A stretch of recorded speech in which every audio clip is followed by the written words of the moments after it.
Hey there! Is today your first time here? Or maybe your first time in a while? If so, maybe you're wondering exactly who we are and what this church is all about. Well, we'd like you to know that we're a group of ordinary people who are on an amazing journey together, following Christ. Our guide is the Bible because it's the divinely inspired Word of God and it will never take us in the wrong direction. Along the way, we hope you'll see that we are welcoming and spiritually passionate and that getting to know you is a big deal to us.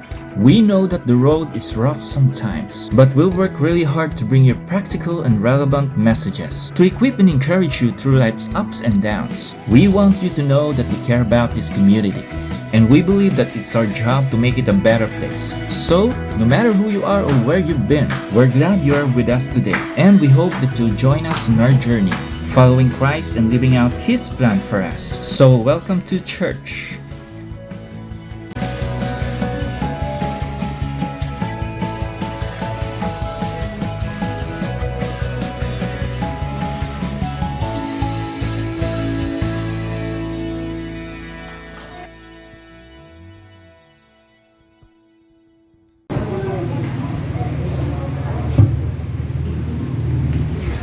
Good morning po muli sa bawat isa. Ay, pwede po ba pabating minsan pa ang ating mga katabi? Yan, isang matamis na ngiti. Yan, salamat sa Panginoon dahil binigyan niya po tayo muli ng araw para tayo po ay magkasama-sama muli. Salamat sa buong linggo na nagdaan. Dahil po yan sa kabutihan ng ating Panginoon kung bakit po tayo nandito. Amen. Kaya ngayon pong umaga ay sama-sama po natin siyang papurihan, sama-sama po natin siyang itaas, sapagkat tunay na mabuti po ang Panginoon. Alam ko po na naranasan po ng bawat isa ang pagkilos ng Panginoon, iba-ibang mga kaparaanan. Kaya ako po ay nagpapasalamat sa Panginoon sa kagalingan na pinagkaloob niya sa akin, kaya nararapat lamang pong tumanggap ng papuri ang Panginoon. Tayo po lahat ay dumulog sa ating Panginoon, sa ating pong pag-uumpisa. I-prepare po natin ang ating mga puso. At minsan paano po ba ang ating goal kung bakit po tayo maririto ngayong umaga. Lumapit po tayo minsan pa sa ating Panginoon. Hallelujah. Oh, hallelujah. We praise your name, O God. Tunay na pinupuri ka namin sapagkat ikaw ay tapat. Ikaw ay tunay na nakila, Panginoon. Hindi po matutumbasan ng anumang mga salita. Hindi po namin, Panginoon, na-express ang aming kagalakan. Kaya tunay, Panginoon, nag-uumap ito sa aming mga puso. Salamat po, Panginoon, sa buong linggo na naranasan namin, Panginoon, sa aming mga buhay. Salamat sa iyong katapatan. Salamat sa iyong pag-ibig. Salamat, Panginoon, tuwid namin, Panginoon, ang buong linggo na to dahil po sa biyaya po ninyo. Kaya salamat, minsan pa, Panginoon, tinutulog po namin ang aming mga puso sa iyo. Baliwala, Panginoon, ang aming mga gagawin, pagpupuri, kung hindi po, Panginoon, karapat-dapat ang aming mga puso. Kaya hayaan mo, Panginoon, sa aming pagdulog sa umagang ito. Patawarin mo po kami, Panginoon. Patawarin mo ang aming mga kamay, ang aming mga dila, ang aming mga isip, ang aming mga puso, Panginoon. Ito man ay hindi namin sinasadya, o minsan hindi namin alam, Panginoon, ito ay kasalanan. Humihingi po kami, Panginoon, ng kapatawaran sa iyo. Upang sa ganun, Panginoon, malaya po kaming makalapit sa iyong presensya. Malaya ka namin mapapurihan, Panginoon. Malaya namin, Panginoon, maibigay ang nararapat na papuri at pagsamba para sa iyo. Sapagkat tunay lamang, Panginoon, na maibalik namin ang pagsamba, ang tunay na pagsamba para sa iyo, Panginoon, sapagkat ikaw ay tunay na dakilang Diyos. Nag-uumapaw, Panginoon, ang aming joy. Every time, Panginoon, na ikaw ay aming sasambahin. Every time, Panginoon, na kami ay aapak, Panginoon, sa bahay-sambahan ito. Kaya hayaan mo, Panginoon, Napaabawin mo, Panginoon, ang aming kagalakan sa pagpupuri at pagpapasalamat sa iyo, Panginoon. Hayaan mo na kumilos ka, Panginoon, sa aming kalagitnaan. Kumilos ka, Panginoon, ayon sa nais mo. Maganap ang nais mo, Panginoon, sa bawat isa. Hayaan mo, Panginoon, na sa aming mga awitin, O Diyos, tunay, Panginoon, na ma-express po namin ang aming tunay na pagsamba para sa iyo, Panginoon. Ibigay namin ang nararapat na pagpuri at pagsamba sa iyong pangalan, Panginoon, sapagkat walang ibang nararapat na tumanggap nito maliban sa iyong pangalan lamang, Panginoon. Kaya hayaan mo, Panginoon, na maganap nawa ang layunin mo sa umagang ito, Panginoon. Hallelujah. Hallelujah. Salamat po, Panginoon. Maging, Panginoon, sa aming maririnig na mga mensahe, Panginoon. Patuloy ka, Panginoon, kumilos sa iyo sa magsasalita, Panginoon, sa umagang ito. I-anoint mo, Panginoon, ang kanyang mga labi. Makita lang nawa, Panginoon, ang iyong pangalan sa buhay niyo, O Diyos. Hayaan mo magamit siya, Panginoon, para maibahagi, Panginoon, ang iyong mga salita sa bawat isa sa akin, Panginoon. Lord, maraming salamat po sa iyo. Nararapat ka po ng aming mga papuri. Nararapat ka po ng aming pagsamba, Panginoon. Hayaan mo, Panginoon, sa umagang ito, Panginoon, na magkaroon po kami ng kagalakan, Panginoon, na tunay na maibalik namin, Panginoon, ang papuri at pasasalamat sa iyong pangalan. Kaya purihin ka, Ama, dakilain ka, itaas nawa ang iyong makapangyarihang pangalan sa oras na ito. Sa pangalan ni Jesus. Amen at amen.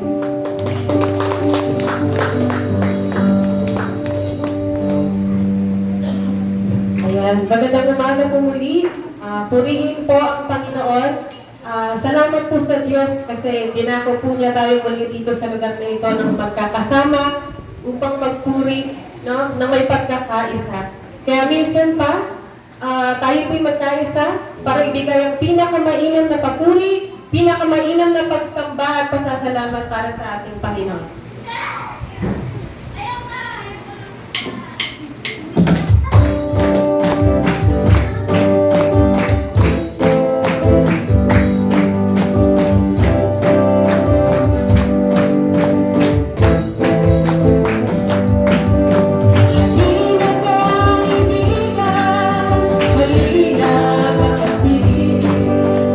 Sama-sama na tayo sa Jesus ay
Panginoon, na pag-isahin mo ang laman ng aming puso, ang laman ng aming isipan, Panginoon.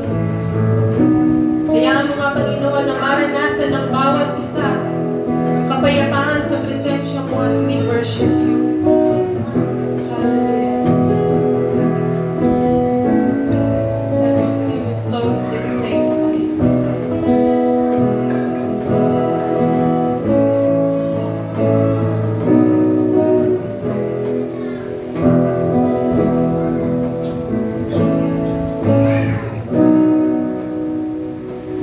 Magkilala ka sa sandali ito, maranasan ka sa aming puso, mabigyan ka sa buhay ko, ang pinakaharangan ko. Magkilala ka.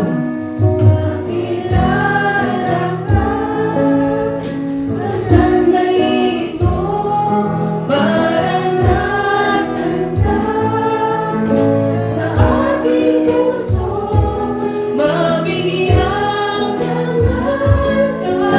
sa buhay ko, ang pinakaharangan ko.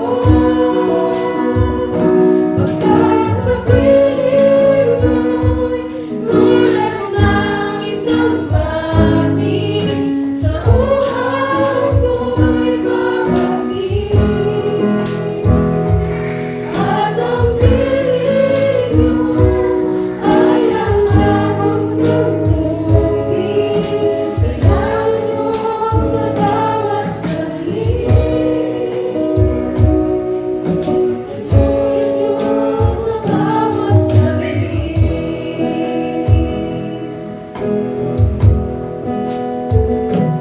Magkilala ka sa sandali ito, maranasan ka sa aking puso, mabigyan ka sa buhay ko, ang pinakaharangan ko. Pagkat sa piling mo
lahat ng aming pagsamba, Panginoon.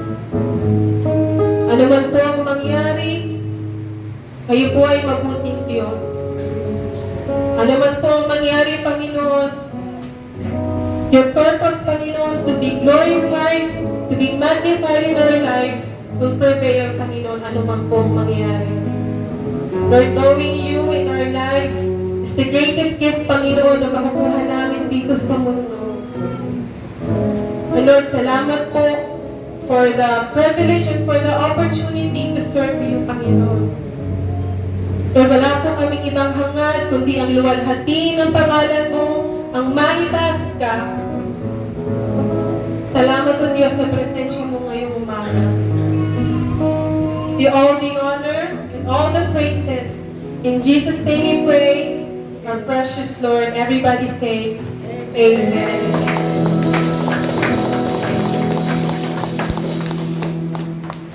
Mari na po tayong maupo.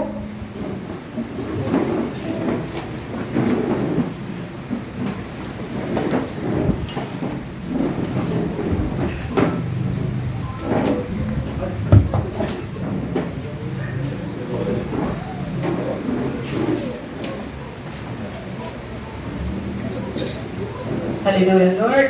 Patuloy po tayo manalangin para sa ating pagkakaloob. Panginoon, maraming salamat sa umagang ito. Salamat, Panginoon, sa mga kalakasan na ibinibigay mo sa amin, Panginoon, ipinagkakaloob mo sa amin, Panginoon, araw-araw. Kaya sa umagang ito, nararapat lamang, Panginoon, na ibigay namin ang para sa iyo, Panginoon, na walang pag-aalinlangan, Panginoon, nagmumula sa aming mga puso. Magbibigay kami, Panginoon, sa umagang ito ng mga tithes and offering namin, Panginoon, na anumang mayroon kami ngayon, Panginoon, ang lahat ng ito ay nanggagaling sa iyo, Panginoon.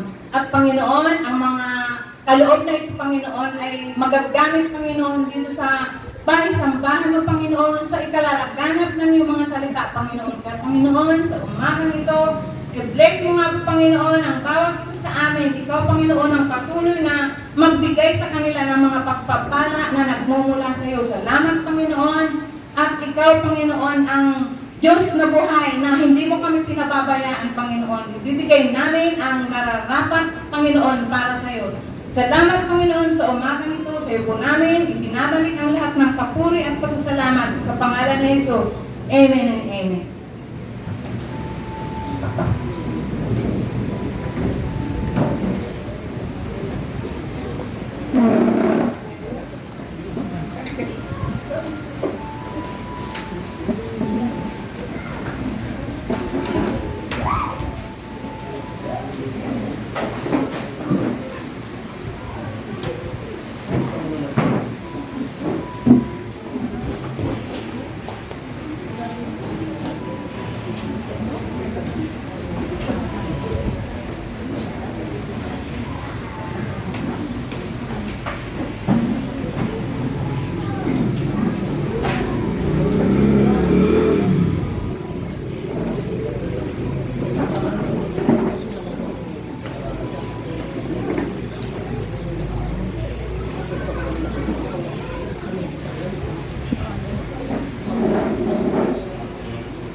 Ayan po. Magandang umaga po sa bawat isa. Pwede po ba pakibigyan ng kamay, ng hug, ng anything ang iyong katabi? God is good po. Sabihin mo po sa Kanya, mabuti po ang Diyos. At pasalamatan mo siya dahil narito. Salamat sa iyo dahil nandito ka. Ayan po. Ang buhay po ay talagang challenging, pero despite of what we are going through po sa buhay na ito, lagi pong kapal at nanatiling kapal po ang Diyos sa ating buhay. Bigyan niyo ang ulit ng high five ang inyong katabi. Talagang mabuti po ang Lord. Yan po. Alam ko po na ang iba po sa inyo ay maaaring nagkakaya. or may mga katanungan sa buhay, or maybe hurting, o iba-iba po na sitwasyon ang nandito po sa loob po ng ating congregation. Pero patuloy pong nanatili tapat po ang ating Panginoon dahil dinala po kayo ng Diyos sa bahay-sambahan na kung saan ang wala pong nahanghad ang ating Panginoon kundi tayo ay magmahala. Ayan po, bago po tayo magsimula, ay tayo po muna ay dumako sa panalangin. Let us acknowledge po yung presensya ng Panginoon. Let's pray po.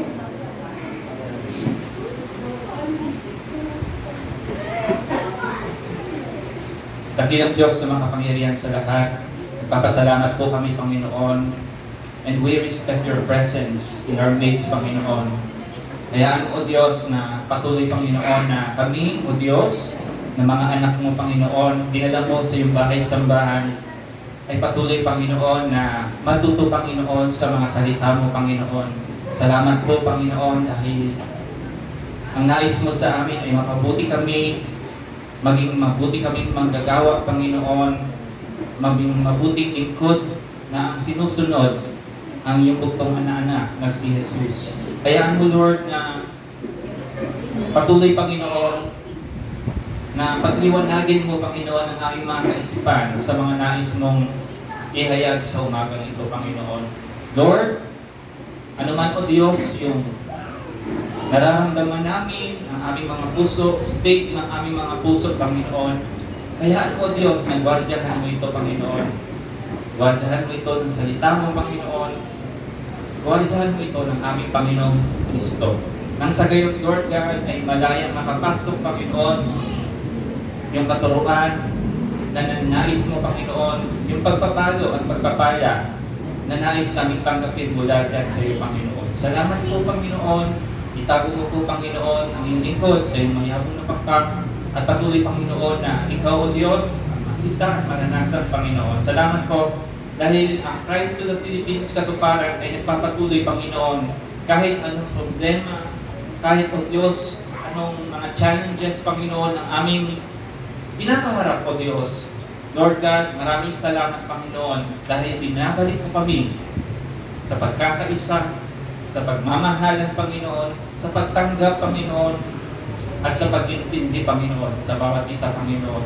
Dahil ang nais mo at hangad mo sa amin, ay mahalin namin kayo, O Diyos, ng buong puso at kaluluwa, at mahalin namin, Panginoon, ang aming mga kapwa, Panginoon. Salamat sa commandment na ito, Panginoon, na Lord, talagang Lord, Ikaw ay Diyos ng pag-ibig, Panginoon. Lord, minsan pa, Panginoon, hayaan mo, Panginoon, na nahayag, Panginoon, ang katotohanan. Nais mo sa umagang ito. Pinupuri ka namin, O Diyos. Iwalhati ka namin. Ito po ang aming dalangin sa pangalan ni Jesus. Amen. Amen. Ayan po, magandang umaga po ulit sa bawat isa. For the last time, pwedeng bigyan mo ng ngiti ang iyong katabi. Ngitian mo naman yung nagre-reflect ang pag-ibig ng ating Panginoong Jesus. Ayan po, alam ko po na tayo po ay patuloy na natututo. Amen po ba? Patuloy po tayo natututo sa ating series. Ang ganda po ng pinag-aaralan natin. Ano po? Amen po? Ayan po. Ngayong umaga po ay ang pag-aaralan po natin ay patuloy po tayo sa ating preaching series na Live Well, Live Well. Ayun po ang katotohanan. Mahirap po talaga na makapag-lead po ang bawat isa sa atin kung hindi po ito nagre-reflect sa ating pamumuhay. Kung hindi po ito nagre-reflect sa ating mga character. Alam ko po, lahat po sa inyo dito ay leader. Tama po ba? Leader po kayo ng inyong mga sariling negosyo. Leader po kayo ng sarili ninyong trabaho. Leader po kayo ng mga small groups. Maaaring sa pamilya ay leader po kayo. Pero ito po ang nais ng Lord. As we lead, kailangan po makita yung character ng ating Panginoong Jesus sa ating mga buhay. Iba't iba po ang environment na pinapasok po natin, lalong-lalo na sa labas, yung mga nagtatrabaho sa labas, nakakarinig ng iba't ibang hindi magagandang salita, pagmumura, pero ang nais ng ating Panginoong Jesus ay patuloy na gwardiyahan natin ang ating puso at patuloy na ipakita natin na tayo ay binago ng Panginoon. Amen po? Ayan po. Balik po tayo. Did well, did well. Ang topic po natin sa umagang ito is godliness with contentment. Ang pagiging makadiyos po ay sapat na. Sapat nang mamuhay sa Panginoon. Si Jesus ay sapat na sa ating mga buhay. Si Jesus ang tanging sapat na sa lahat ng nilalakad natin sa ating buhay.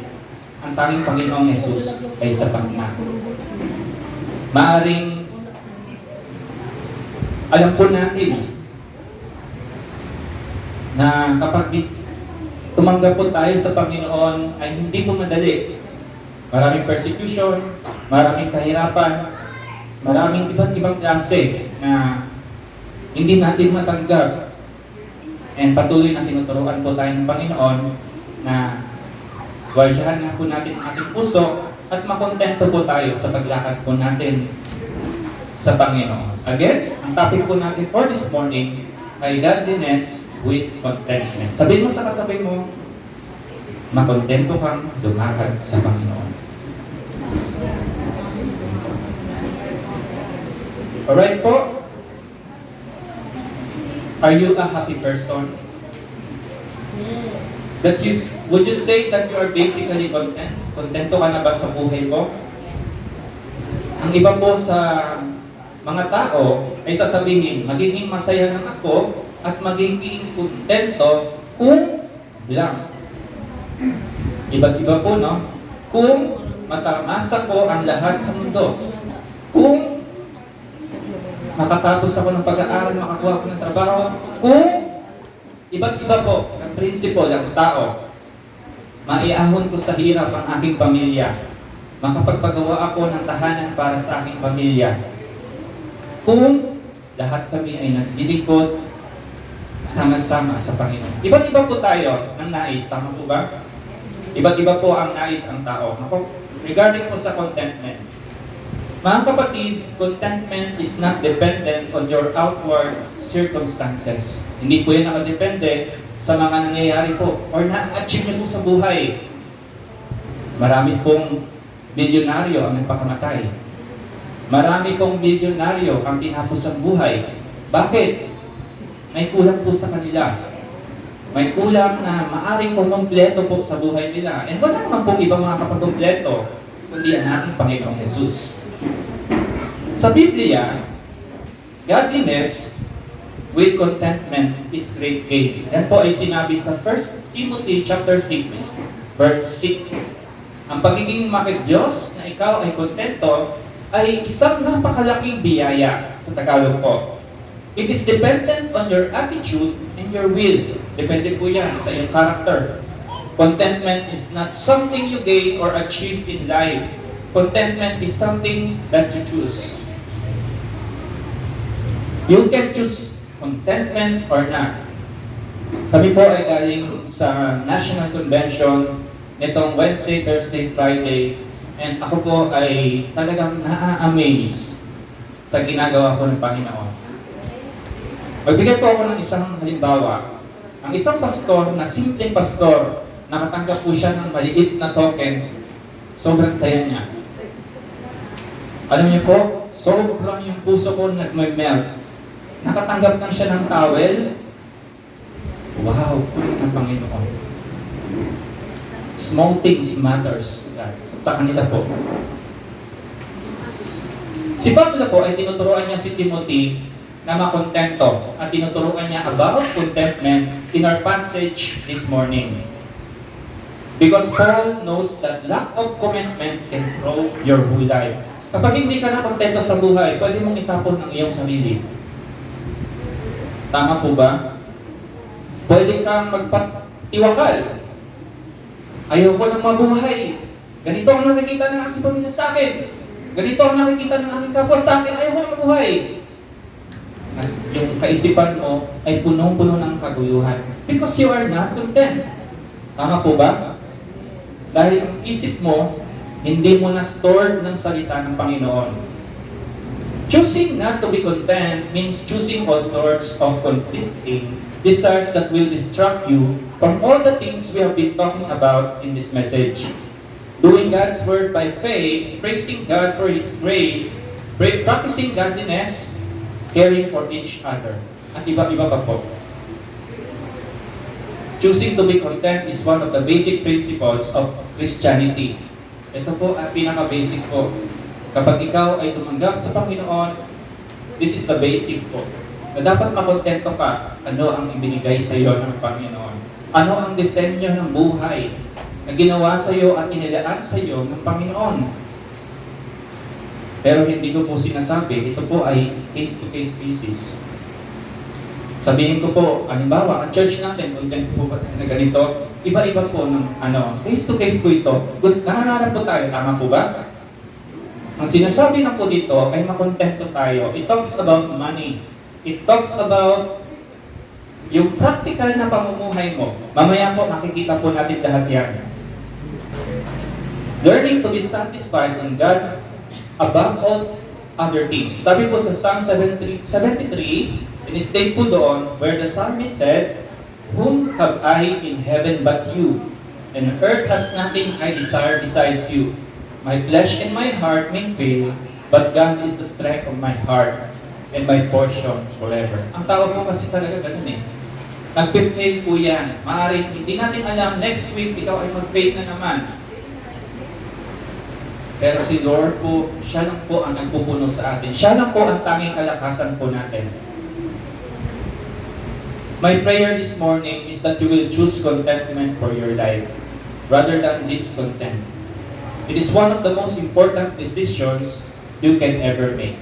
Mga kapatid, ito po ang pinakamahalagang desisyon na pwede mong lakaran sa pamumuhay bilang Kristiyano, ang makontento ka kung anong ipinagkaloob sa iyo ng Panginoon. Hindi mo na siya ka-questionin, bakit yung kanya ganito siya? Bakit yung kanya ganito siya? No.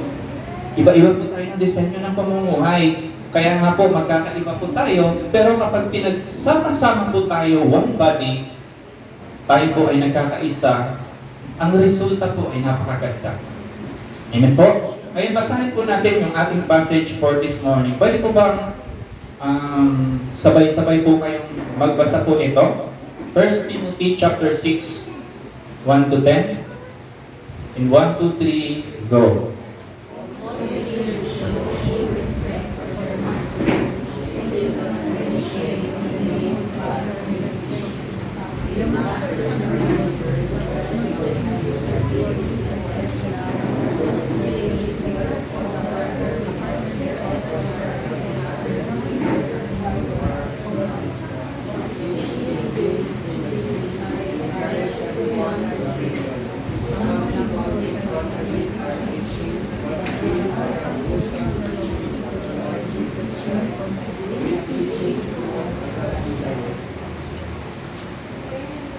Go next.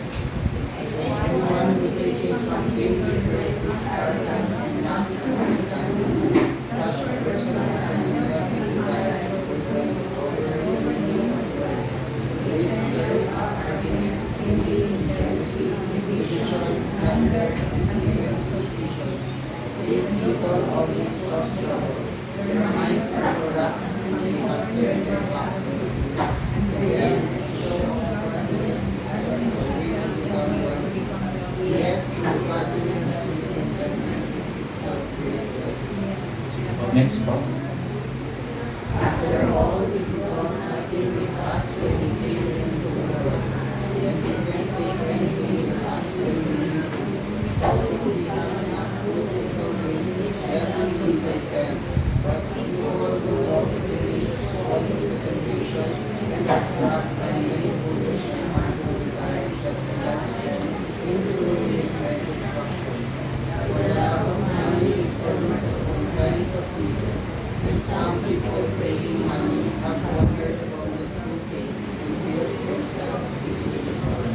Sige po, mabilisan ko lang po babasahin sa Tagalog. Verse 1 po, dapat igalang ng mga alipin ang sabi laban sa pangalan ng Diyos at sa ating aral. Hindi dapat hamakin ng mga alipin ang kanilang Panginoon dahil sa sila'y magkapatid sa pananampalataya. Dapat pa nga nilang pagbutihin ang paglilingkod sapagkat ang pinaglilingkuran nila ay kaisa sa pananampalataya at pag-ibig. Iturot mo at patupad ang mga bagay na ito. Sino mang nagtuturo ng iba kaysa rito at di sang-ayon sa salita ng Panginoong Jesucristo at sa mga aral tungkol sa kabanalan ay nagyayabang ngunit walang nalalaman. Sakit na niya ang manuliksa at makipagtalo tungkol sa mga salita, bagay na umantong sa inggitan, alitan, kutsaan at pagbibintang. Mahilig din silang makipagtalo sa mga liko at pag-iisip at di kumikilala sa katotohanan. Mga taong nag-aakala na ang relihiyon ay paraan ng pagpapayaman. Kung sa bagay, malaki nga ang mapapakinabangan sa relihiyon kung ang tao ay marunong masiyahan.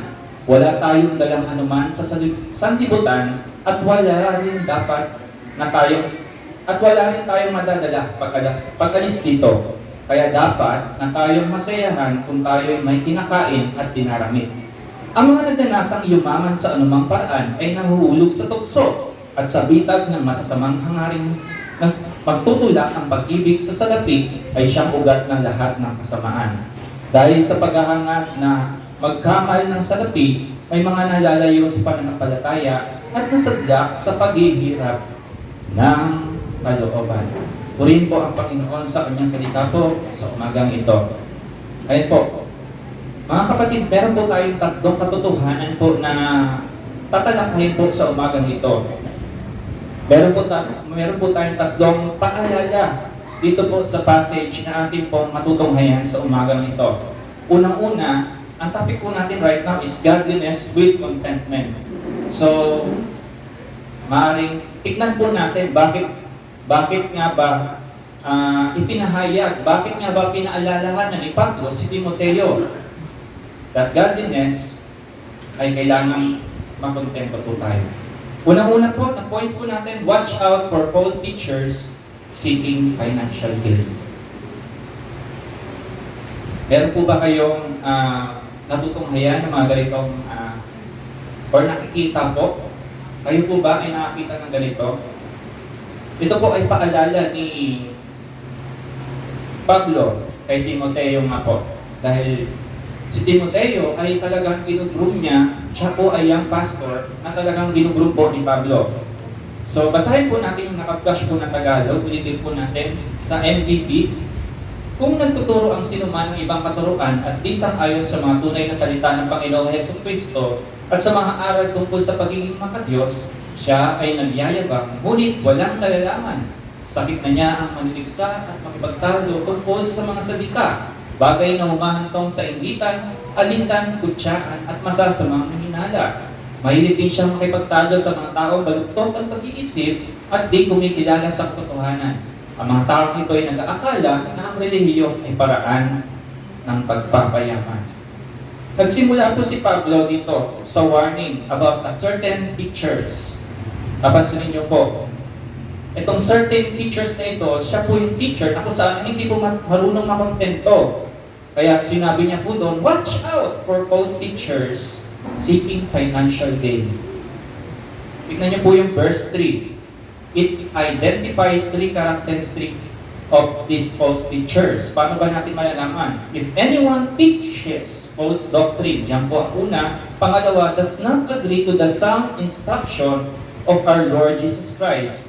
And pangatlo, into godly teaching. Pag sinabi po natin sound teaching, maring naririnig niya po ito po yung teaching na healthy. Healthy teaching. Yan po yung teaching ng ating Panginoong Jesus. The phrase teaches false doctrine is a single word in the Greek means to teach something different. To teach something other than what had been taught before. Kaya nakita po natin the same word back at the beginning of this letter in 1 Timothy chapter 1 verse 3, where Paul instructed Timothy to command certain men not to teach false doctrines any longer. Ito po yung habili ni Pablo kay Timoteo na kung saan si Timoteo doon sa mga leaders ay kanyang hahabilin na naman na mag-watch out kayo, mag-ingat kayo sa mga taong maaaring makapagpahayag ng maling balita. Paul says that these false teachers do not agree to the sound instruction of our Lord Jesus Christ and to God's teaching. Gaya ng sinabi ko po, ang sound po, ang ibig sabihin ng sound, ito po yung healthy or ito po yung wholesome. We use it this way when we say that a person is of sound mind or sound in body and mind. The teachings of Christ are sound teachings.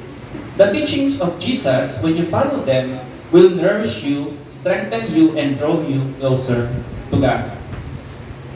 Sound instruction is also godly teaching that promotes godliness and results in godly living in the lives of those who hear and apply the teaching in their lives. Napakaklaro po sa teaching, sa false teaching, na ito po ay talagang malaking problema sa early church. And tignan po natin kung ano-ano po yun. Unang-una, teaching something different from what had been taught before. Pangalawa, teaching that which did not agree with Christ's teaching, and teaching that which did not promote or result in godly living. May tanong po ako sa inyo. Kung ito po ba ay false teaching, kayo po sasagot, or ito po ba ay tamang katuruan? For example, lagay po natin sa context na ikaw ay nagpapatanggap ng isang hindi mananampalataya patungo sa Panginoong Jesus. Ito po ba ay false or true teaching or tamang teaching?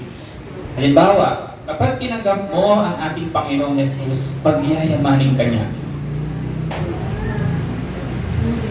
Sinong nagsabi nito ay sound teaching? Kung false teaching po, save. Sumasagot ka.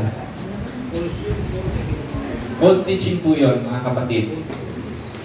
Huwag po natin gagamitin ang Panginoong Jesus regarding po nun. Alam niyo po, ang mga disciple po, iba't iba po sila ng status ng pamumuhay. May mangingisda, may doktor, may tax collector, iba-iba po sila. Lahat po yun ay tumanggap sa Panginoon. Pero lahat ba sila ay pinagyaman ng Panginoon? So, ito po ay dapat maging clear po tayo dito na kapag tinanggap po natin ang Panginoon, definitely po, yung mga disciples po, ang hirap nga po ng kanilang dinanas eh. Nung namatay po sila, iba't iba po. Lahat po ay talagang na-persecute. Hindi po sila talaga namuhay ng napakasarap na pamumuhay. Hindi po. Kaya mga kapatid, dapat maging klaro po ito sa atin na kapag tayo ay tumanggap sa Panginoon, ay clear po sa atin na kaya nga po kailangan natin ang Panginoon eh. Kasi hindi natin kaya ito. Kung tayo lang, hindi po natin kayang magtagumpay sa pananampalataya. Lagi po natin i-acknowledge ang Panginoon kung gusto po natin magtagumpay. Okay po? We use it this way when we say that a person is a sound mind or sound in body and mind. The teaching of Christ are sound teachings. The teaching of Jesus, when you follow them, will nourish you, strengthen you, and draw you closer to God. Sound instruction, ayun po, ito na po yung kaninang binanggit ko yung tatlo po na naging problema po. Sa verse 4 to 5, Paul goes on and describes that these teachers are like, if anyone teaches false doctrine, he is conceited and understands nothing. He has an unhealthy interest in controversies and quarrels about words that results in envy, strife, malicious talk, evil, suspicions, and constant friction between men of corrupt mind, who have been robbed of the truth and who think that godliness is a means to financial gain.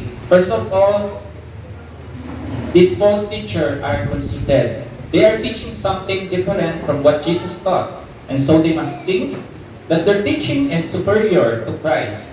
But what makes this even worse is that they are ignorant, or as Paul says, they understand nothing.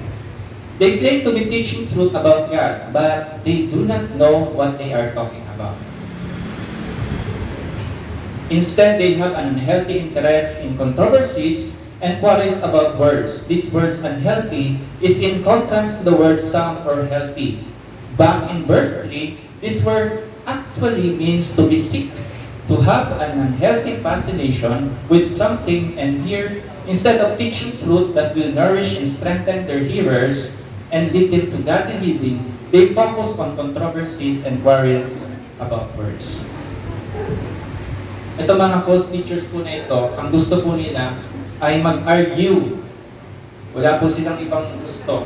Makipagtalo, speculate, makipagdebate. rather than teach the simple truth about Jesus, napakasimple lang po kasi ang dahilan kung bakit po bumaba ang ating Panginoon. Simply because He wants to save us. Tama? Ang nais ng Panginoon ay maging Savior po sa bawat isa sa atin na makasalanan. Kaya po, kailangan maging clear po sa atin na mga Kristiyano po na ito lang ang pinaka-basic. Si Lord ay bumaba para maligtas ang sangkatauhan. Amen po? Ano nga ba yung magiging resulta? Instead of godliness and contentment, these arguments resulted in envy, strife, malicious talk, evil, suspicious, and constant frictions. Jesus said, "By their fruit you will know them," and these teachers produce a very bitter fruit indeed. Paul ends this section by saying that these false teachers were of corrupt mind. They have been robbed of the truth and that they think godliness is a means to financial gain. In other words, what was the bottom line motivation for these teachers? Ang motivation ng po nila ay wala iba kundi ang pera. They were not seeking God's kingdom or truth, but were merely seeking financial gain para lang po sa kanilang mga sarili. Kaya po mga kapatid, ang unang point nga po natin ay talagang mag-watch out po tayo. Mag-watch out po tayo doon sa mga false teachers na walang ibang hangad kundi mag-seek po ng financial gain. Ako po, naalala ko po nang ako po ay ilang beses nakapag-share po sa bus, ay talagang maraming gusto mag-abot sa akin. May mga gusto lang po akong siguro ituwid pagdating po doon na makita ng iba na kapag nag-share po ako after I pray for them, kasi napakasimple po, ang gospel ay libre, ang kaligtasan ay libre. Bakit hindi ko maibigay ang aking na ginamit ako ng Panginoon ng salita ng Diyos ng libre? Bakit kailangan ko humingi ng kapalit? Very clear po ito sa atin, dapat ganito ang mindset po natin. Naalala ko po, nung ako po ay pababa na ng bus, maraming gusto mag-abot sa akin ng pera. Sabi ko, Lord, talagang namulat sila sa maling katotohanan. Ganun po yung naging ano. Although, siguro pwede natin, meron din siyang positive way kung magamit po yun. Pero, magkukos po ito ng mas malaking disadvantage sa isang mananampalataya. Dapat, ano po ito, siguro kung ako ay nag-share ng gospel sa bus, pwede akong yumaman. Yun na lang po ang gagawin ko, mag-share ng gospel, mag-abot ng sobre. Imagine niyo po, yung mga bagyaw, nag-aabot ng sobre, mas malaki pa po ang kinikita nila sa mga nagtatrabaho. What more pa yung salita ng Diyos na ginamit mo? Imagine niyo po ba? Kaya po, dapat maging maingat po tayo sa mga ganitong kaparaanan. Tayo din po, ako ay may mali rin po akong nagawa, kasi ako ay nag-abot din. Pero sa puso ko, gusto ko makapag ano. Pero dapat pala hindi ako nag-abot. Kumbaga parang hindi ko siya hinayaan na gano'n ang gawin niya. Nag-abot pa rin po ako. Aminado po ako kasi gusto ko mag-abot doon sa nag-share ng gospel. Okay po, punta po tayo sa ikalawang point, which is ito po yung ating pinaka-main po na ating pinag-aaralan sa umaga nito. Pangalawa, godliness with contentment is great gain. Sabihin mo sa katabi po, ang pagsunod mo sa Panginoon, ang pagtanggap mo sa Diyos, ay malaking biyaya. Another thing, sabihin mo, hindi masasayang ang pagtanggap mo at pagpapagal mo sa Panginoon. Right? Balik po tayo. Godliness with contentment is great gain. Basahin po natin. Sige nga po. Pwede niyo po bang basahin sa Tagalog? Sabay-sabay po kayo. 1, 2, 3, go!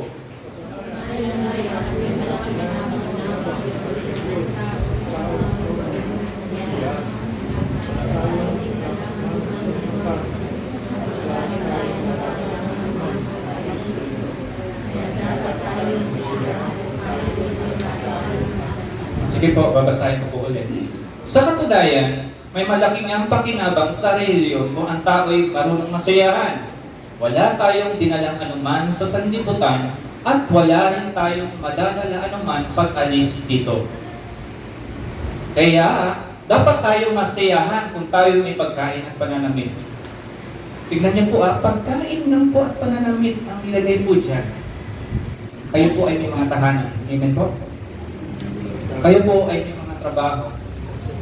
Pagkain at pananamit lang po ang sinabi po dyan. Kung ikaw ay may pagkain at pananamit, dapat ka makontento. Pero po, biyan po ang binigay ng Panginoon sa bawat isa sa atin. Binigyan pa po tayo ng tahanan. Tama po ba? Dapat po maging klaro po ito sa atin na dapat kung ikaw ay meron ka ng nakakain, 3 times a day nga lang daw po pero may iba may 5, 6, tama po ba? Minsan 7 pa nga po nasobrahan na po yata, ayaw na yata ang yung isang araw ginawa mukhang food trip na ang buong 24 hours. So ayan po, the word contentment here speaks of having sufficiency or having enough at some point in your life. Kailangan mo mag-decide kung ano yung words na mag-rule po sa pamumuhay mo. It's either more or enough. Again, it's either more or enough. If your answer is more, sasabihin ko po sa inyo ngayon that your answer will always be more. Kapag nagpupurso ka ng more pa dito sa mundo, it will always be more. Tama po ba? Wala pong ending yan. No matter how much you get, because more things will never satisfy your desire for more things. Bakit ko po ito sinasabi? Because if your life is ruled by the word more, or no matter how much you get, then you will always want more. Kahit ikaw ay sumusweldo ng $30,000 a year or $30 million, wala pong pinagkaiba yun. There are plenty of millionaires out there who have everything they could possibly want or need. And yet, they still want more. The other word you can choose is the word enough. And guess what? If you choose to let the word enough rule your life when it comes to having things, then no matter how much or how little you have, you will always be satisfied and content. Choosing contentment means deciding that you will let go of the word more in your life and hold on to the word enough. One of the distinguishing marks of genuine godliness is contentment. Kapag hindi ka nakontento na ang Diyos ay sapat na sa buhay mo, at some point, pwede kang malayo sa Panginoon. Kapag hindi ka nakontento na ang Panginoon Jesus ay sapat na sa buhay mo, pwede kang malayo sa church. Kapag hindi ka nakontento na ang Diyos ay sapat na sa buhay mo, pwede kang malayo sa ministry mo. Pwede kang malayo sa Lord, sa church, sa ministry mo, at sa personal mong relasyon sa Panginoon. Basahin po natin yung Philippians 4:11 to 13. Ang sabi po dito, I am not saying this because I am in need, for I have learned to be content whatever the circumstances. I know what is to be in need, and I know what is to have plenty. I have learned that secret of being content in any and every situation, whether well-fed or hungry, whether living in plenty or in want, I can do all things. I can do all this through Him who gives me strength. Sabi naman po sa 2 Corinthians 9 verse 8, hinat niya po ito, and God is able to bless you abundantly, so that in all things,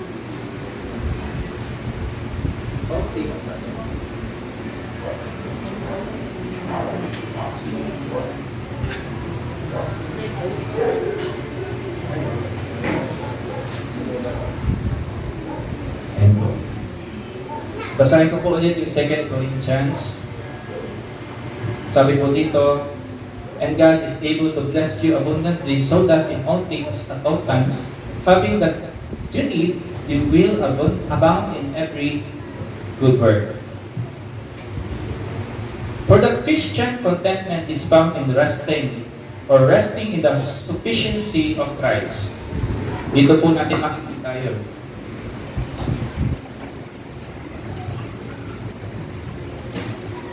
It's confidence in the love, wisdom, and power of God.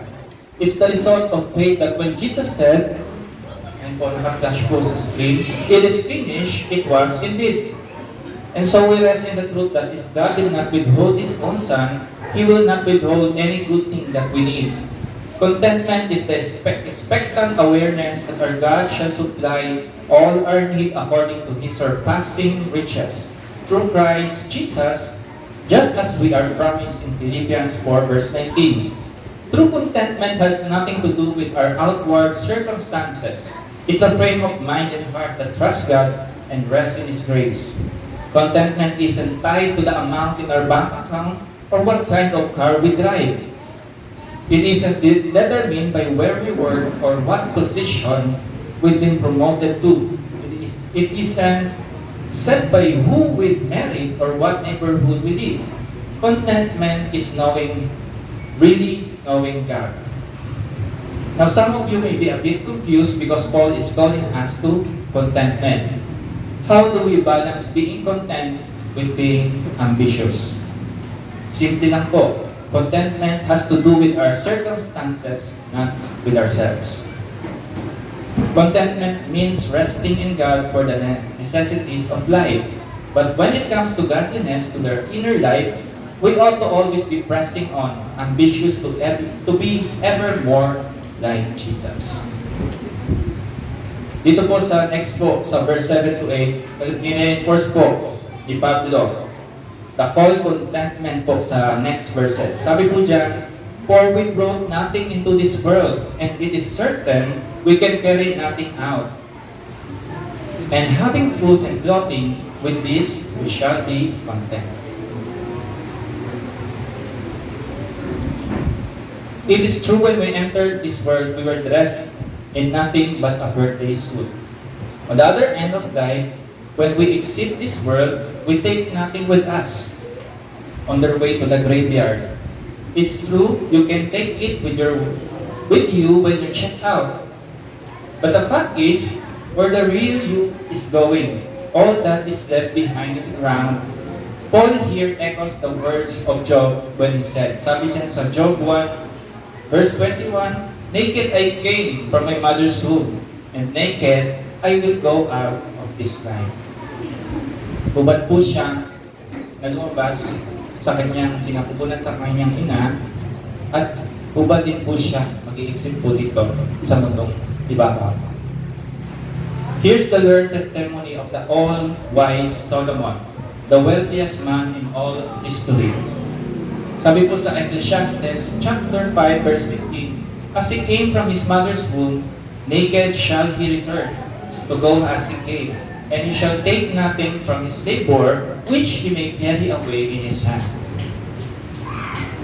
Sinasabi lang po dyan na if we have food to eat and a roof over our head and clothes to wear, then we have enough, and with that, we ought to be content. Basahin po natin yung sinabi po ng Panginoon sa Matthew chapter 6. Kaya sinasabi ko sa inyo, huwag kayong mabalisa tungkol sa inyong kakainin at sa inyong iinumin, upang kayo'y mabuhay o kaya'y tungkol sa susuotin ng inyong katawan. Hindi ba't ang buhay ay higit na mahalaga kaysa pagkain at ang katawan kaysa damit? Masdan nyo ang mga ibon, hindi sila nagtatanim, di umaaniman o kaya'y nagtitipon sa kamalig. Ngunit, pinapakain sila ng inyong Ama na nasa langit. Hindi ba higit kayong mahalaga kaysa mga ibon? Sino sa inyo ang makapagpahaba ng kanyang buhay ng kahit isang oras sa pamamagitan ng kanyang pagkabalisa? At bakit kayo nababalisa tungkol sa pananamit? Isipin ninyo kung paano tumutubo ang mga bulaklak sa parang hindi sila nagtatrabaho ni gumagawa ng damit. Ngunit sinasabi ko sa inyo, kahit si Solomon sa kanyang karangyaan ay hindi nakapagdamit ng singganda ng isa sa mga bulaklak na ito. Kung dinadamitan ng Diyos ang damo sa paraan na buhay ngayon at kinabukasan ay ginagatong sa kalan, kayo pa kaya? Kaya liit ng inyong pananampalataya sa Kanya. Kaya't huwag kayong mag-alala na baka kayo kapusin sa pagkain, inumin o damit. Hindi ba't ang mga entil ang nababahala tungkol sa mga bagay na ito? Alam na ng inyong Ama na nasa langit na kailangan ninyo ang lahat ng ito. Ngunit higit sa lahat ay bigyan halaga ninyo ang kaharian ng Diyos at ang pamumuhay ng ayon sa Kanyang kalooban at ibibigay niya sa inyo ang lahat ng mga bagay na ito. Purihin po ang Panginoon. Mga kapatid, pinangako po ng ating Panginoong Diyos na iingatan niya po tayo. He will take care of the necessities of our lives, and of course, we need to be diligent in applying to the means of provision is given in our jobs and such. He will take care of us. With that said and done, with food and shelter, we need to rest and be content. We only become discontent when we want more than food and shelter, or when we want other food and shelter than what we have. Ito po yung problema. If we're discontent because we look for satisfaction and contentment in our circumstance rather than in Christ, then we will never ever be content.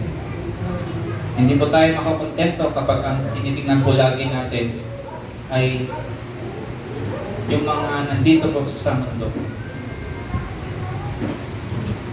Dapat po, gusto po natin makontento, let's fix our eyes in Jesus.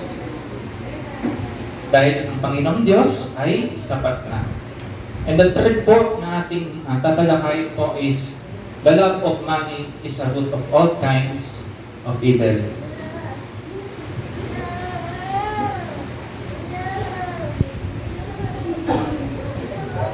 Si Pablo po ay sinabi niya po ito at ipinakita niya na ang wealth ay hindi po nakakapagbigay ng contentment.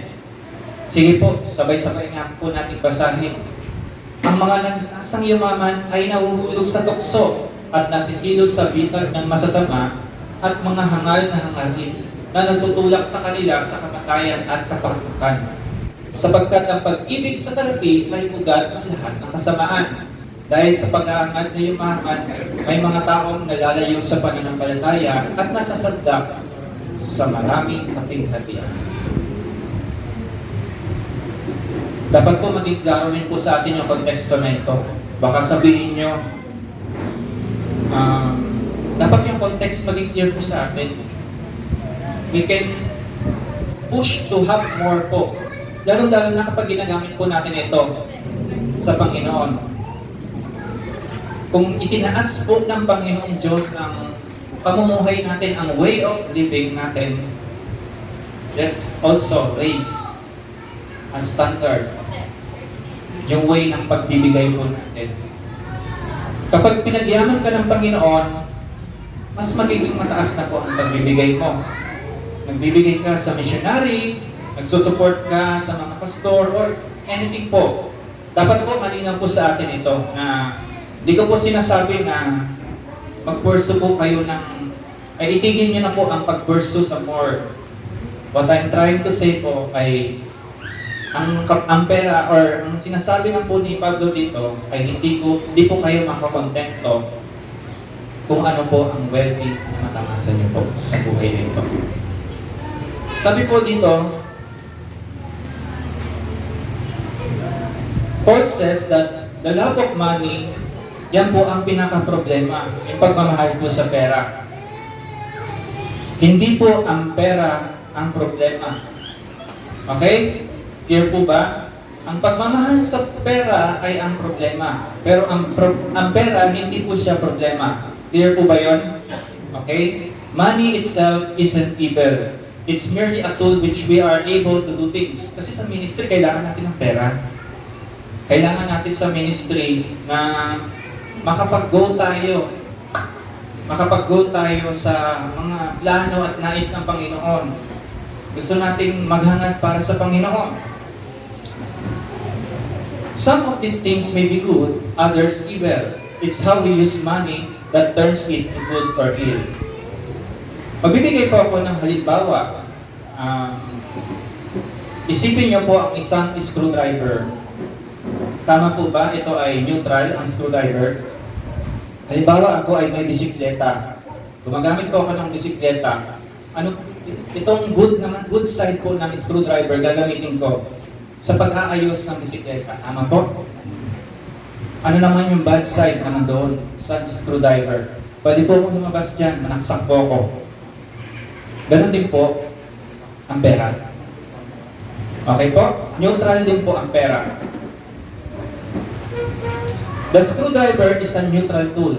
It's how I use kung ito ay gagamitin ko sa maganda o sa masama.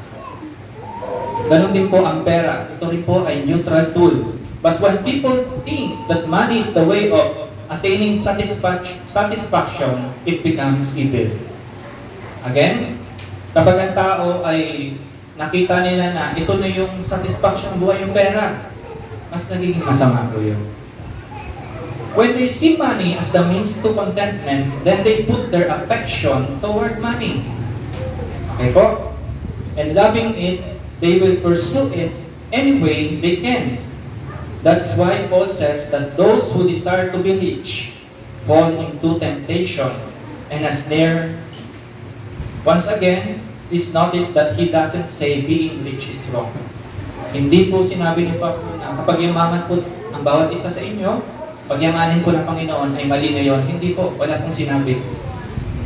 Kasi po, hanggang kayo ay pinagyaman ng Panginoon, gamitin niyo po ito para po sa kaharian ng Diyos. Maging pagpapala po kayo sa Panginoon. Paul's choice of words here in verse 9 is enlightening. He says that those who desire to be rich keep falling into temptation. Hindi po masamang yumaman, pero kapag, ayan, ito po siguro yung proper word na pwede gamitin natin. Hindi po masamang yumaman, pero maaaring makasama. Yun po yung pinaka-proper term na pwede natin gamitin po. Maaaring makasama po na ikaw ay yumaman. Kasi ang tao, when you want more, maaaring taniman ka ng greediness sa puso ng kaaway. Kapag hindi po tayo natutong makontento with the basics and then simply rejoice with thanksgiving in the extras God blesses us with, then our discontent will drive us to seek more. The-drive po tayo na maghangad pa higit sa lahat. And wanting more will come to see money as the means of acquisition. Will desire wealth instead of God. Kaya nga po, napaka-clear po ng sinabi ng Panginoon. Napaka-clear po ng sinabi ng Jesus, you cannot serve both money and God. Hindi ka makapaglingkod. Kasi kung ikaw ay alipin ng isang pera, marami kang gagawin dito sa mundo, mahirap i-manage. Baka nga sa ikapitong araw, wala ka dito. Ang nais ng Lord, 6 na araw, ay tayo ay magtatrabaho, ikapitong araw, ibigay po natin sa Kanya. We desire wealth instead of God, and once we start down that road, the devil will be ever present to provide opportunities to make more money. Si Satan, magpo-provide po siya ng opportunities para ikaw ay makapag-push through na magkaroon ng pera. Yan naman po eh. Na-inside po natin yan. Na-inside ng isang tao po yan. Okay po, next po is, why is godliness with contentment great gain? Unang-una, you cannot keep what you gain in verse 9. People who want to get rich, if getting rich is your goal, you cannot keep what you gain. We brought nothing into the world and we can take nothing out of it. You may get rich but you cannot stay rich. You cannot keep what you gain in this world. Pangalawa, you will encounter powerful temptations. People who want to get rich fall into temptation and a trap and into many foolish and harmful desires that plunge men into ruin and destruction. The love of money is the root of all kinds of evil in verse 9 to 10. If you set your heart on money, you expose yourself to powerful temptations that ruin many people. Pangatlo, you may wander from the faith. Some people eager for money have wandered from the faith. In the parable of the sower, our Lord speaks about the seed that is choked by thorns and thistles. The seed is God's word. The thorns and thistles are the worries of this life, and the deceitfulness of wealth, and the desires for other things. Yan po ang sinabi sa Mark 4 verse 19. Mga kapatid, money chokes the fruit of God's word in the lives of some people. Ang pera po ay ang chuchok po ng salita ng Panginoon sa buhay ng isang tao.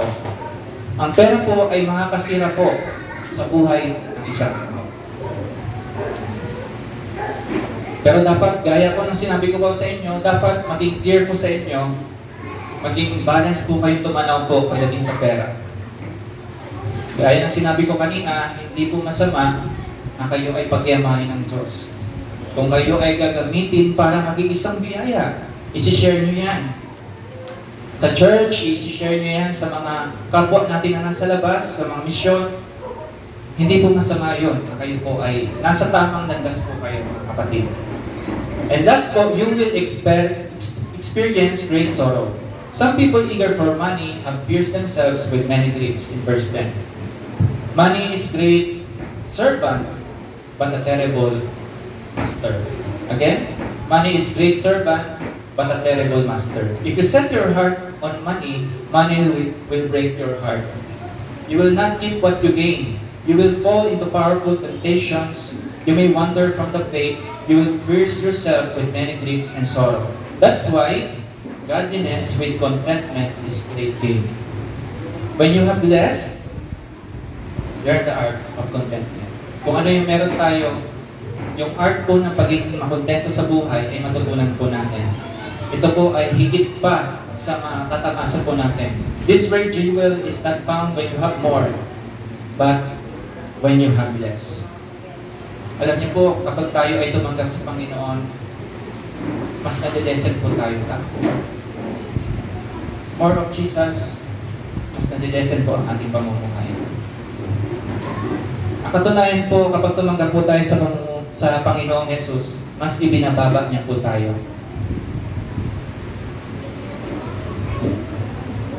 At mas nagiging kawangis po natin ang ating Panginoong Jesus. In conclusion po, as Jesus said, our lives do not consist in the abundance of our possessions. Wealth cannot buy contentment. Money can buy medicine, but not health. Money can buy a house, but not a home. It can buy companionship, but not friends. Entertainment, but not happiness. A bed, but not sleep. Money can buy a crucifix, but not a savior. It can buy the good life, but not eternal life. Gusto ko po yung sinabi ng isang Roman statesman na si Seneca. Sabi niya, money has never yet made anyone rich. Hindi po talaga pinagyaman ang bawat isa sa pamamagitan po ng pera. Mga kapatid, alin po ba ang magkakarakterize ng pamumuhay ninyo? More or enough? Pero gaya ng sinabi ko, case to case po ito. Pero halimbawa, dito po sa church natin, gusto natin mag-more pa. Diba? Tama po? Pero sa pamumuhay, state ng pamumuhay, kung ano po ang disenyo ng Panginoon, be a blessing. Be a blessing to the church, be a blessing to your family, be a blessing to the missionaries, pastor out there na nagpapagal po. Gamitin po natin sa tama. Huwag po natin sayangin yung pera natin. Pwede po yun, maganda po yun na tayo ay nag-iipon. Kailangan po natin yun. Wala pong masama doon. Pero habang ikaw ay nag-iipon for your own only, para sa sarili mo lang, nakakabuo ito ng selfishness and greediness sa buhay mo. Alin po yung magkakarakterize ng buhay niyo? More or not. It doesn't just have to be about money. Some people want more out of their marriage, or more out of their church, or more out of their job, or more out of their life. They have never learned to say, I have enough. They have never learned to be content. And so, they go from church to church, or job to job, or even from marriage to marriage, of always looking for something more. Part of doing church together is choosing contentment, being satisfied with God and with what God has given you in Christ. Being thankful for the many blessings you already have instead of constantly wanting more or different blessings. Seeking to live a godly life that pleases God in every way. Alin po ang magkakarakterize sa inyo sa umagang ito? More or enough? Godliness with contentment is great gain. Mga kapatid, ang dalangin ko po sa bawat isa sa atin ay piliin niyo po makontento. Makontento po kayo kung anong disenyo ng Diyos sa pamumuhay niyo po right now.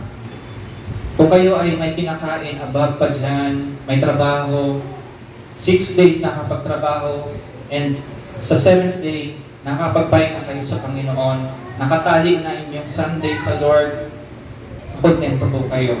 Dapat clear po sa mind ninyo na yung Sunday, kahit anong appointment yung ibigay ng trabaho, kahit anong appointment yung ibigay ng pamilya ninyo, yung appointment nyo sa God ang laging unahin. Yung church nyo, unahin nyo lagi. Unahin nyo lagi ang church. Pwede nyo isang tabi muna. Pwede after church, pwede kayong mag-gather as family. Lagi po yun. Dapat clear po sa atin ito. Kasi kapag hindi po ito clear sa atin, the next Sunday, pakawala na naman po ang iba sa inyo. Tama po ba ako? Dapat po clear sa inyo. Yung number na ito, dapat clear po sa inyo na yung church po, yung Sunday po, ay para sa Panginoon. That's your top priority in life. Dapat yun po ang maging klaro po sa bawat isa sa inyo.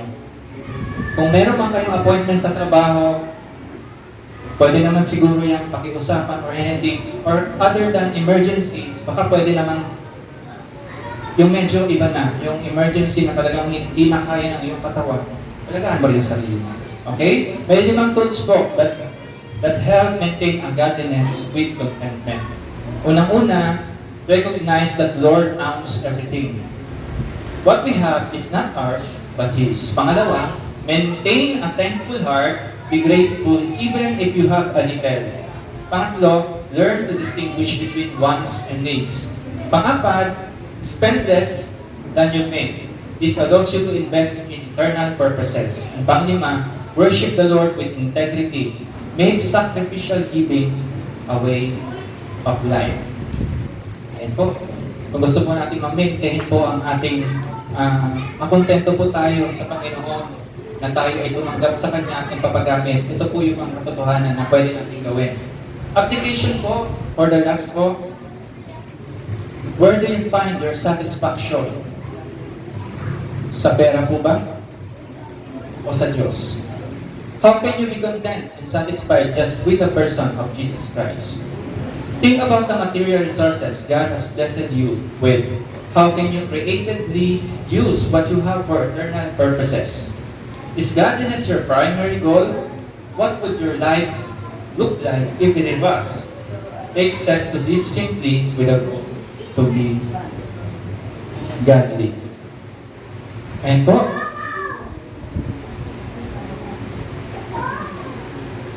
ang ganda po ng pinag-aaralan po natin. Kung gusto po nating makontento po sa pamumuhay natin sa pananampalataya, let's follow the Lord. Talagang top priority po natin ang Panginoong Diyos. Alam niyo po, sa mga, natutuwa po ako sa mga businessman, sa mga may business. Monday to Saturday, bukas sila, or Monday to Friday, bukas sila. Pagdating ng Sunday, sarado sila. Meron talaga silang ang talagang integrity that Sunday belongs to the Lord. Dapat ganun po yung ating mindset. Dapat ganun po yung ating kahit ano po yung mga gagawin niyo po, Sunday belongs to the Lord. Ay no, ang dalangin ko na itong number na ito ay hindi na po mag-lessen Alam ko pong nangungusap po ang Panginoon sa inyo, and si Lord po ay talagang top priority po natin. Higit sa lahat ang nais po natin sa buhay nito. Let's pray po. Heavenly Father, maraming salamat po Panginoon sa pagtuturo mo sa amin Panginoon. Lord, godliness with contentment ay napakalaking biyaya sa amin Panginoon. Salamat po Panginoon. Lord, tinuturuan mo kaming makontento Panginoon to have enough. Tinuturuan mo kami Lord kung ano yung state ng buhay namin. Lord, salamat po na maging makontento kami Lord. Lord, kung darating man yung biyaya, Panginoon, na kami ay pagpapalain mo ng higit pa, Panginoon, sa pamumuhay na ito. Lord, dalangin namin, Panginoon. Maaaring kami, Panginoon, ay mahatak, Panginoon, ng money. Maaaring kami ay maiba ang landas, Lord. Please cover us. Lord, yakapin mo kami, hawakan mo kami, huwag mo kami bibitawan. Lord, kung pagyamanin mo ang bawat isa na narito, Panginoon, sa kanilang pamumuhay, Panginoon. Ang dalangin ko, O Diyos, number one, Panginoon, na maalala nila, it's from you. Sa iyo po ito galing, Panginoon. Na Lord, talagang gamitin, Panginoon, ito sa tama, sa kaharian mo to expand for your kingdom, Panginoon, dito sa lupa, Panginoon, para nang sa langit. Maraming salamat po, Panginoon, dahil talagang natututo kami, Panginoon, na makontento, Panginoon, sa disenyo na inilaan mo sa bawat isa sa amin, Panginoon. But with that, Lord God, alam namin, Panginoon, na meron kaming mga pangarap sa buhay. Lord, lahat ng pangarap namin, Panginoon, ay patuloy na dinadalangin namin, Panginoon, na talagang, Lord, na maging tama ang aming puso, Panginoon, na Lord, na talagang maging tama, Panginoon, yung aming desire, Panginoon, maging tama ang aming mga karakter, Panginoon. Talagang, Lord, ay mas lalo mo kaming ibaba, Panginoon. Mas lalo mo kaming ibaba sa pamumuhay, Panginoon. Lagi mong isayad ang aming mga paanan sa lupa, Panginoon. Lagi mong ipakita sa amin, Panginoon, na mas magmahal kami, na mas magbigay kami, Panginoon, at gamitin kami for your glory and honor. Salamat po sa salita mo ngayong umaga. Salamat po. Dahil patuloy ka namin dinadakila, O Diyos. Ito po ang aming dalangin sa pangalan ni Jesus. Amen. Amen.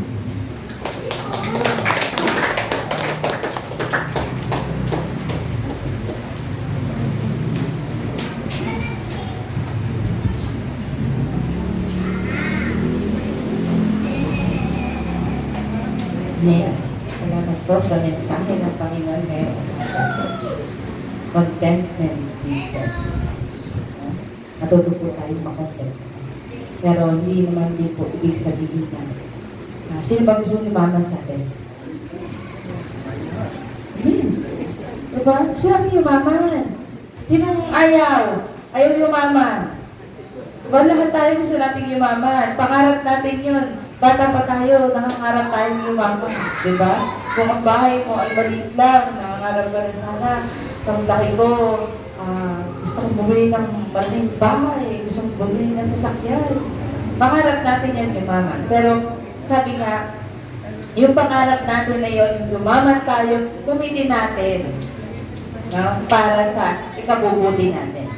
Kung tayo ay nakikilala sa Panginoon, tayo ay yumaman, gamitin natin yun, yung kayamanan natin yun para sa Panginoon. Kung anong meron ka, ipagamit mo sa Panginoon. Kasi yan ay kaloob ng Diyos sa iyo. Yan ay pinanalangin mo, hiningi mo sa Panginoon, huwag mong kakalimutan ang Panginoon. Sabi nga ni David, di ba, sa kanyang nanghingi siya, si Solomon, sabi niya, anong gustong regalo para kay Solomon? Ang hiningi ni Solomon, karunungan. Kasi sabi niya, baka pag yumaman ako, makalimutan ko si Lord. O baka naman pag naghirap naman ako, isumpa ko din naman si Lord.